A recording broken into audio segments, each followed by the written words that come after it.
주님께서 예레미야에게 말씀하셨는데 그때에는 이미 유다 왕 시드기야가 종들에게 자유를 줄 것을 선포하는 언약을 예루살렘에 있는 모든 백성과 맺은 뒤였다. 이 언약은 누구나 자기의 남종과 여종이 히브리 남자와 히브리 여자일 경우에 그들을 자유인으로 풀어주어서 어느 누구도 동족인 유다 사람을 종으로 삼는 일이 없도록 한다는 것이었다. 모든 고관과 모든 백성은 이 계약에 동의하여 각자 자기의 남종과 여종을 자유인으로 풀어주고 아무도 다시는 그들을 종으로 삼지 않기로 하고 그들을 모두 풀어주었다. 그러나 그 뒤에 그들은 마음이 바뀌어 그들이 이미 자유인으로 풀어준 남녀 종들을 다시 데려다가 남종과 여종으로 부렸다. 그때 주님께서 예레미야에게 이렇게 말씀하셨다. 나 주 이스라엘의 하나님이 말한다. 내가 너희 조상을 이집트 땅 곧 그들이 종살이 하던 집에서 데리고 나올 때에 그들과 언약을 세우며 이렇게 명하였다.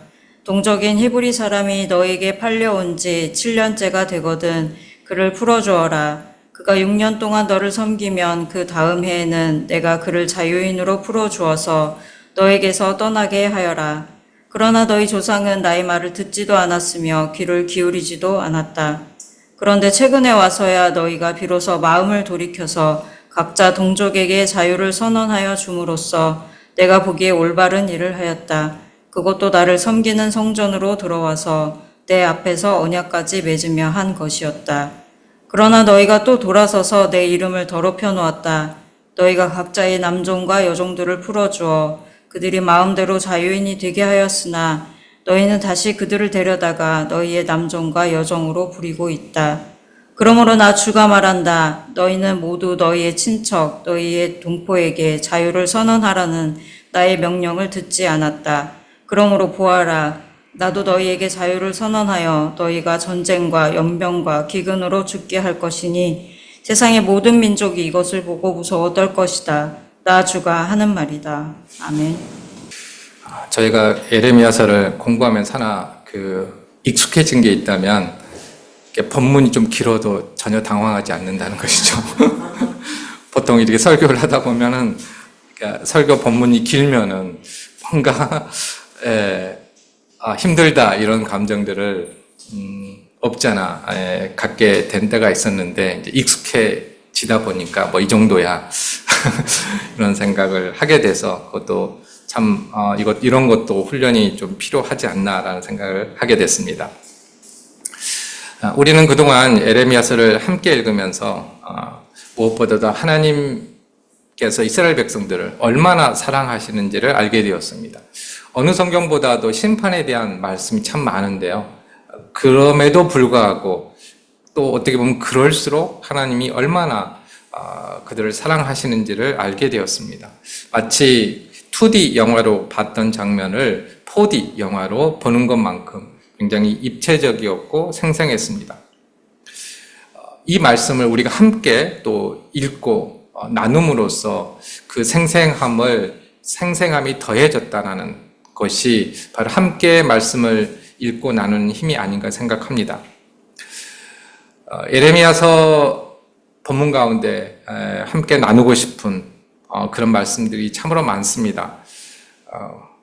오늘은 그 가운데에서 34장 8절에서 17절까지 말씀을 함께 나누고자 합니다. 이 구절은 8절부터 22절 말씀에 해당되는 부분의 두 번째 부분에 해당되는 그런 말씀의 내용입니다. 오늘 말씀 가운데서 여러분은 가장 인상적인 말씀이 어떤 거였습니까? 저는 오늘 설교 제목으로 삼은 17절에 기록된 나도 너희에게 자유를 선언하리라 라는 말씀입니다.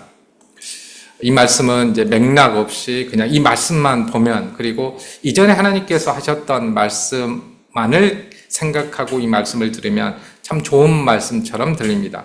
그런데 이 말씀은 하나님께서 이스라엘 백성이 하나님의 심판을 받게 되는 장면에서 등장하게 됩니다. 시드기야 왕과 고관들은 예루살렘 백성들과 그들의 종들을 해방시키기로 언약을 맺습니다.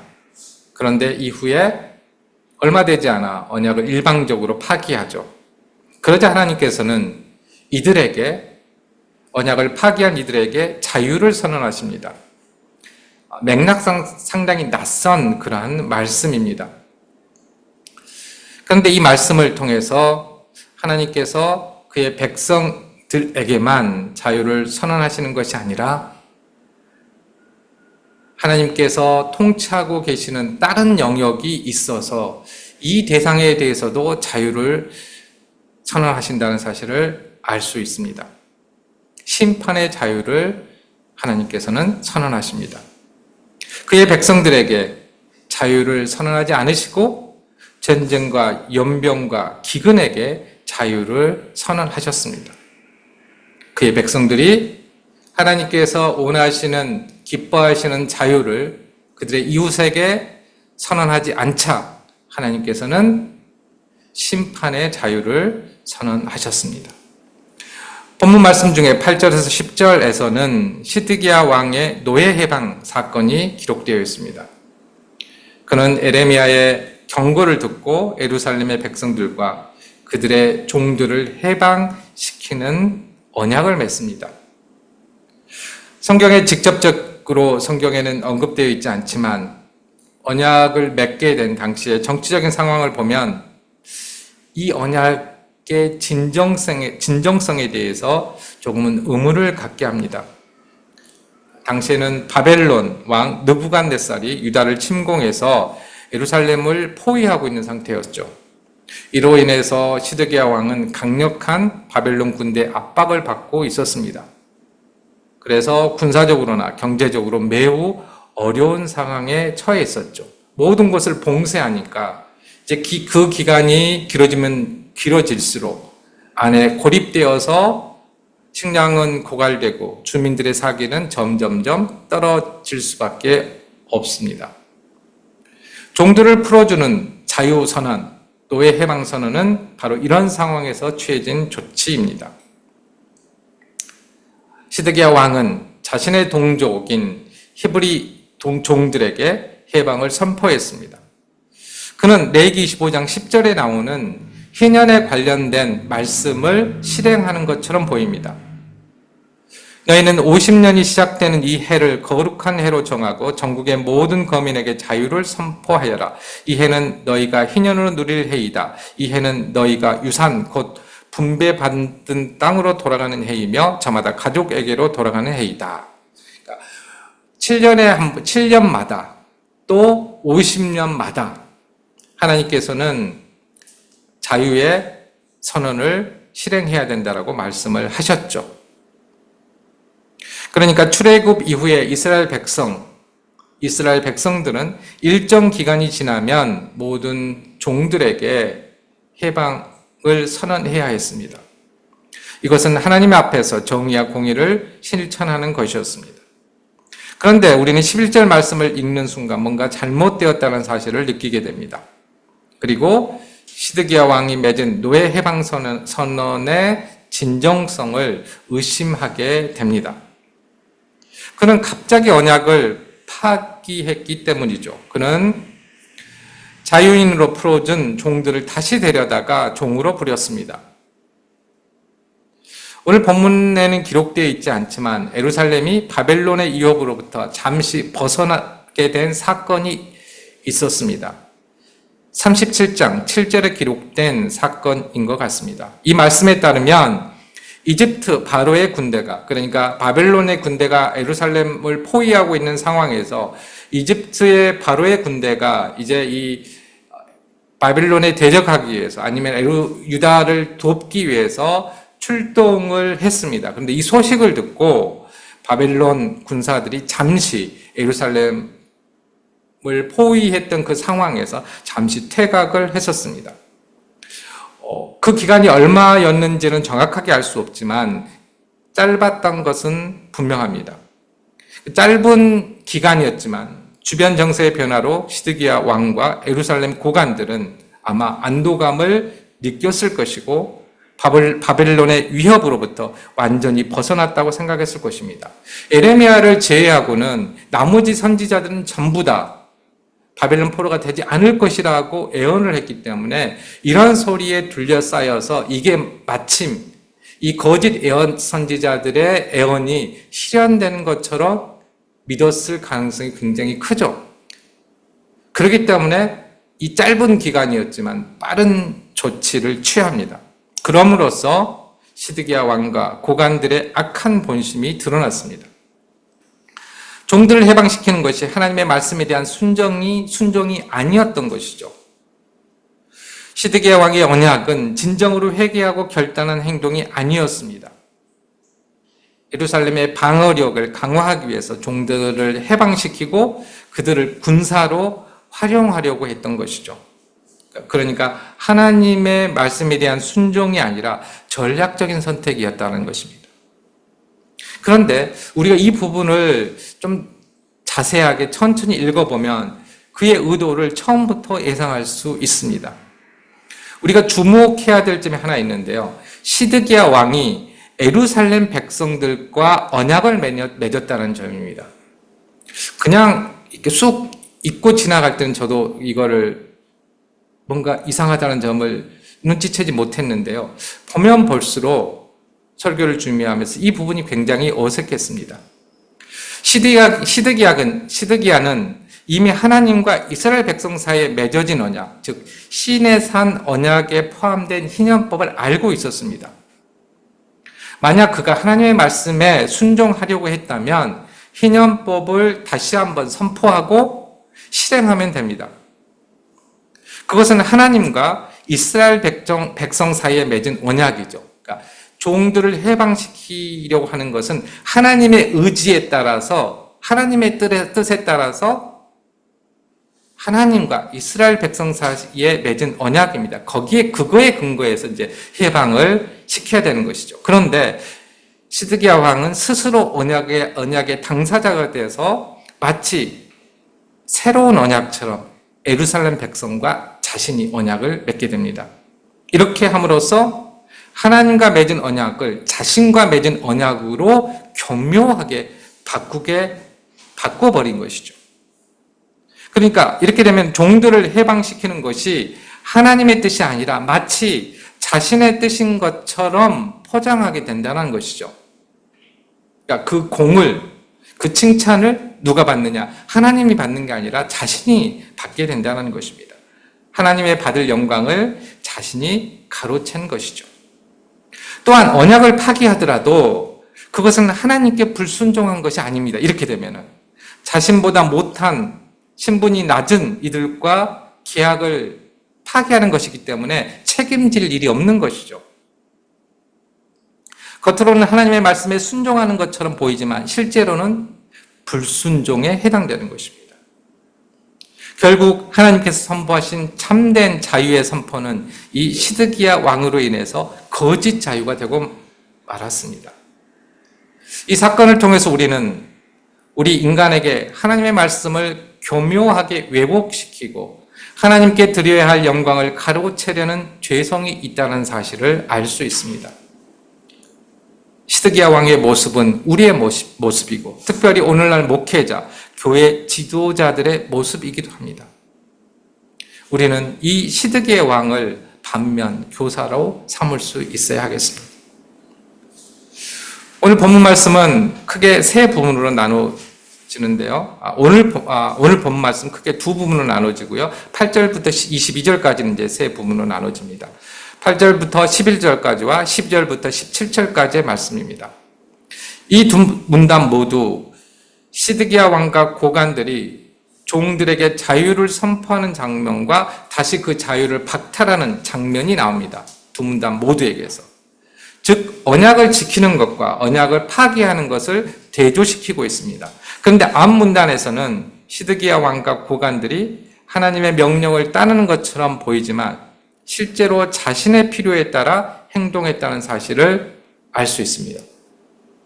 이어지는 문단에서는 뒷문장에서는 그들의 불순종이 조금 더 명확하게 드러납니다. 여기서 하나님은 이스라엘과 맺은 언약을 상기시키면서 그 언약을 어긴 것에 대한 심판을 선언하십니다. 시드기야 왕과 고관들이 그들의 종들을 해방시켰을 때 하나님께서 얼마나 좋아하셨는지 15절 말씀을 보면 알 수 있습니다. 하나님께서는 언제나 그의 백성들이 그의 말씀에 순종하는 것을 기뻐하십니다.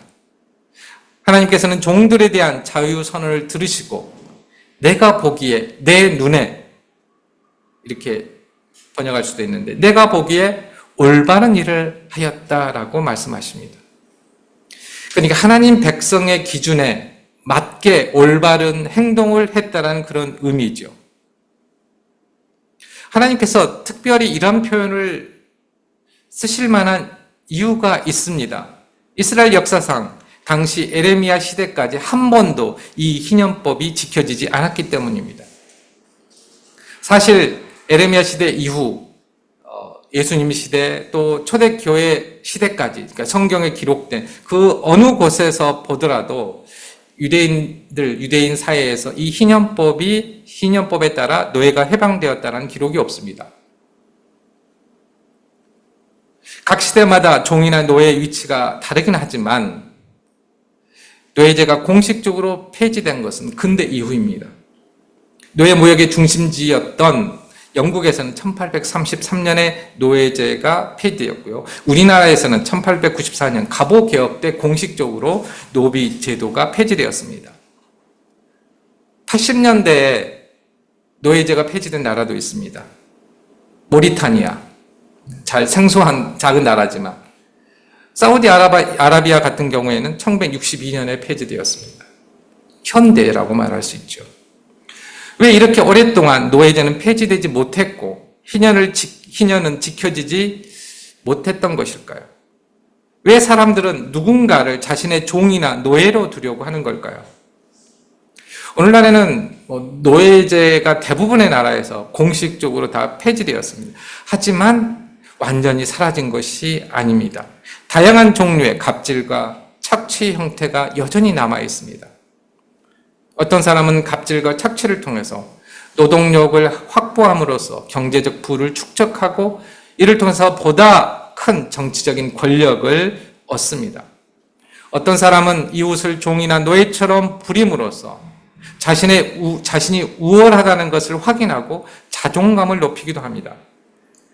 사람들은 자신이 뭔가 불안정하다고 느낄 때 다른 사람을 통제함으로써 안정감을 느끼기 때문입니다.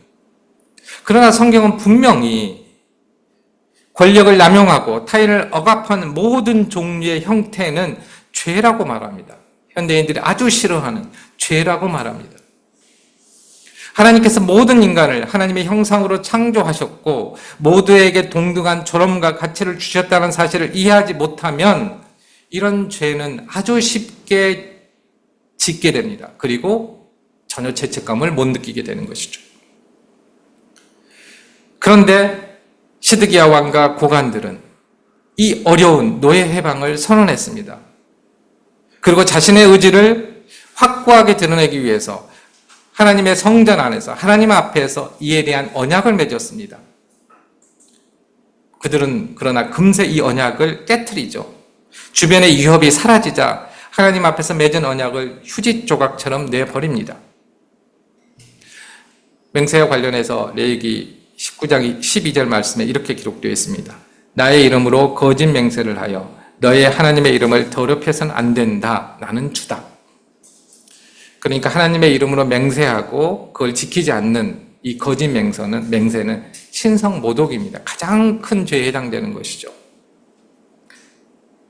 시드기야 왕과 고관들은 이미 있는 희년법에 따라 노예 해방을 선언하고 실행하기만 했으면 됐습니다.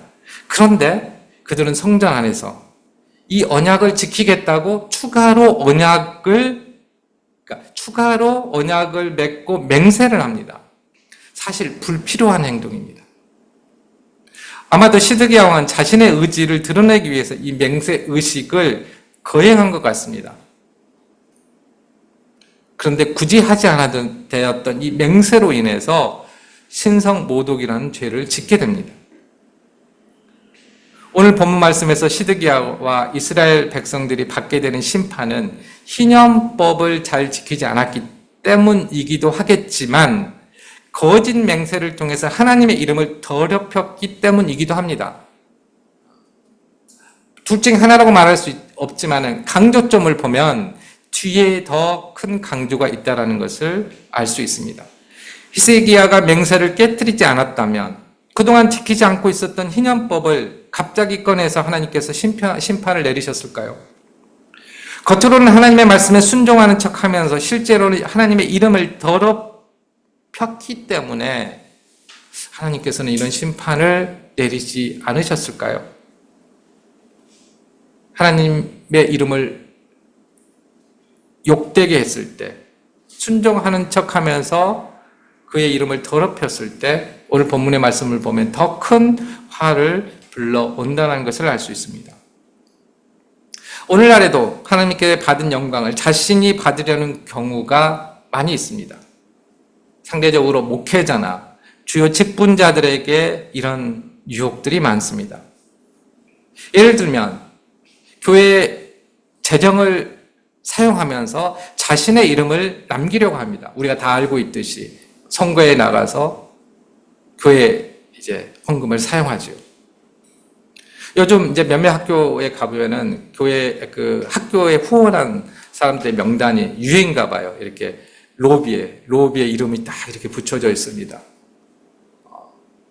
물론 그럴 수 있는 능력이 되면 참 좋겠다는 생각이 듭니다. 그런데 참 제가 불편하게 보는 거는 교회 이름 밑에 담임 목사 이름이 적혀져 있다는 것이에요.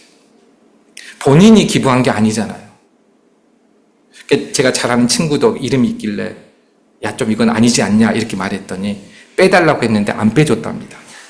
이런 경우도 그러니까 일반적으로 통용된다는 것이죠. 내가 내 이름으로 했다면 당연히 그렇게 해도 되겠지만 예를 들면 그렇다는 것입니다. 제가 목사이니까 목사가 조심해야 될 부분에 대해서 말씀드리는 것입니다. 우리 교회야 규모가 크지 않기 때문에 모든 게 투명하잖아요. 한 달에 한 번씩 모든 게 보고가 되고 이런 교회가 많지는 않는데요. 그런데 교회 재정이 큰 교회 같은 경우에 교회 일을 하면서 이걸 담당하는 분들이 교회 일을 하면서 자기의 유익을 얻는 기회들이 많습니다. 교회 일을 하는데 주부 하나 예를 들어서 내가 어느 인쇄소에 맡기는지에 따라서 나의 공을 여기에 쏙 집어넣을 수 있다는 것이죠. 다른 데가 아니라 내가 조금 더 신경 써서 물론 좋은데 모르는 데보다는 잘 알고 좋은데 이렇게 선택할 수도 있지만 그렇다라는 것입니다. 또한 굳이 할 필요가 없는 지나친 행동으로 하나님의 이름을 더럽히는 경우도 있습니다. 예를 들어서 이 부분은 참 민감하지만 꼭 말씀드려야겠다는 생각을 했습니다. 동성애에 반대하는 장애 집회를 하는 것입니다. 만약 교회가 대국민 집회를 해야 된다면 교회 내의 성범죄에 반대하는 집회를 해야 합니다. 교회 안에 동성애보다는 이성애로 인한 범죄가 훨씬 많습니다. 연구 결과에 따르면. 성경에 기록된 동성애는 그 문화적 맥락을 보면은 소아성애와 혼의 관계가 일반적으로 묵인되었던 사회에서 일어났던 일들입니다. 그렇기 때문에 신앙적인 관점에서 보면 이 성경에 기록된 동성애는 죄입니다. 그러니까 우리는 동성애가 죄냐 아니냐 이런 기준으로 이야기해서는 안 된다는 것이죠. 성에 대한 범죄는 동성애든 이성애든 모두에게 적용된다는 것입니다. 하지만 동성애 반대 시위로 마치 성적 범죄에 대해 민감한 것처럼 포장하면서 이성애로 인한 성범죄에 침묵하는 것은 저는 거짓 맹세처럼 하나님의 이름을 더럽히는 것이라고 생각합니다. 스스로를 속이는 것이죠. 거짓 맹세를 한 결과 시드기야 왕과 이스라엘 백성들은 어떤 벌을 받습니까? 17절 말씀에 구체적으로 기록되어 있습니다. 전쟁과 연병과 기근으로 죽게 됩니다. 그런데 서론에서 말씀드렸듯이 하나님께서는 이스라엘 백성들을 심판하시면서 나도 너희에게 자유를 선언한다고 말씀하십니다. 이 말 자체는 좋은 뜻이지만 문맥상 보면 이 자유는 심판을 의미합니다. 시드기야 왕과 고관들은 그들의 종들에게 자유를 주었지만 얼마 되지 않아 이를 취소합니다. 이런 번복은 종들이 왕과 고관의 통제 아래 있었기 때문에 가능했을 것입니다. 그렇다면 하나님의 통제 아래 있는 것이 무엇인지 오늘 말씀을 통해서 우리는 찾아볼 수 있습니다. 그것은 전쟁과 연병과 기근, 이런 것이 하나님의 통제 아래 있다는 사실입니다. 하나님께서는 이스라엘 백성들과 언약을 맺으시고 그의 백성이 죄를 지을 때마다 바로 벌을 내리지 않으셨습니다.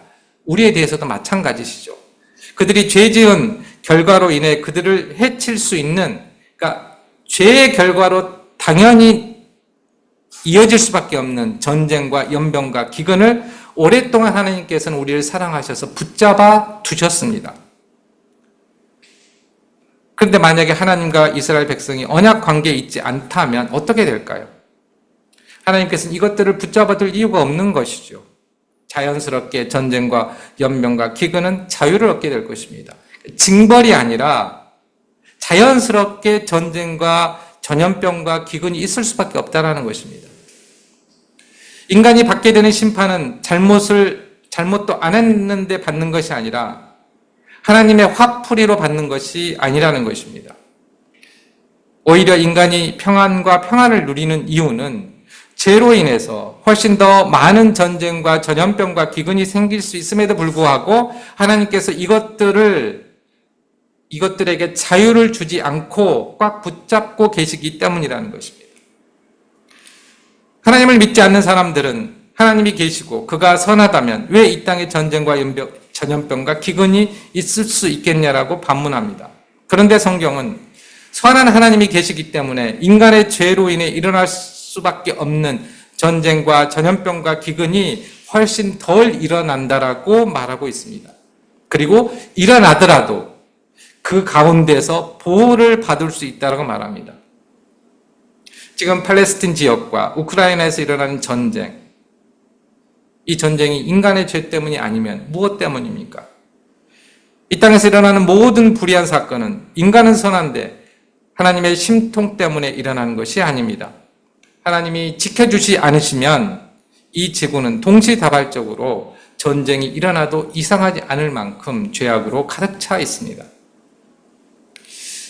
하나님이 때때로 심판하시지만 그 목적은 인간을 없애는 것이 아닙니다. 이스라엘 민족이든 이방인이든 심판을 통해서 하나님이 살아계신 분임을 깨닫고 그를 두려워하도록 하려는 것입니다. 하나님에 대한 두려움은 그런데 무서움에 대한 공포와는 다릅니다. 그것은 그분과의 깊은 관계에서 비롯되며 그분의 뜻에 따르려는 강한 열망에서 비롯된 것입니다. 경외감은 시편 111편 10절에서 말씀했듯이 지혜의 근본입니다. 여호와를 경외하는 것이 지혜의 근본입니다. 그러니까 하나님에 대한 경외감, 두려움이 없이 하나님의 말씀에 순종할 수는 없다는 것입니다. 그리고 하나님에 대한 두려움은 결국에는 하나님과의 깊은 사랑의 관계를 형성하게 합니다. 시드기야 왕과 고관들은 하나님을 두려워하지 않았기 때문에 하나님 앞에서 한 언약을 아주 쉽게 파기했습니다. 신성모독이죠. 그런데 이 신성모독의 결과는 심판입니다. 심판의 자유입니다. 하나님께서는 그들의 불순종을 보시고 그들에게 자유를 주시는 대신 칼과 전염병과 기근에게 자유를 주셨습니다. 사랑하는 성도 여러분, 우리는 하나님께서 받으실 영광을 가로채서는 안 됩니다. 또한 자신을 돋보이게 하기 위해서 굳이 하지 않아도 될 어떤 종교적인 의식을 해서도 안 됩니다. 더 큰 화를 불러 일으킬 수 있습니다. 하나님은 사람의 중심을 보시기 때문에 겉으로는 똑같이 보이는 행위라고 할지라도 완전히 다르다는 것이죠. 하나님은 아신다는 것입니다. 하나님의 뜻이라고 생각하면 우리는 단순하게 그냥 하면 되고 뜻이 아니라면 하지 않으면 됩니다. 오늘 본문 말씀을 통해서 우리는 또 이 땅에서 모든 종류의 억압과 착취를 없애는 것이 하나님의 뜻이라는 것을 알게 되었습니다. 이것은 어느 시대나 변함없는 하나님의 뜻입니다. 오늘날에도 여전히 우리가 종살이하는 이웃에게 자유를 선언하지 않으면 하나님께서는 전쟁과 전염병과 기근에게 자유를 선언하셔서 우리를 심판하게 하실 것입니다. 오그리 교회 성도님들은 자유케 하시는 복음에 순종하심으로써 평생 전쟁과 전염병과 기근의 자유를 경험하지 않으시기를 축복합니다. 대신에 죄와 우상인 재물과 모든 억압과 착취에서 자유하시기를 주님의 이름으로 축복합니다. 기도하겠습니다.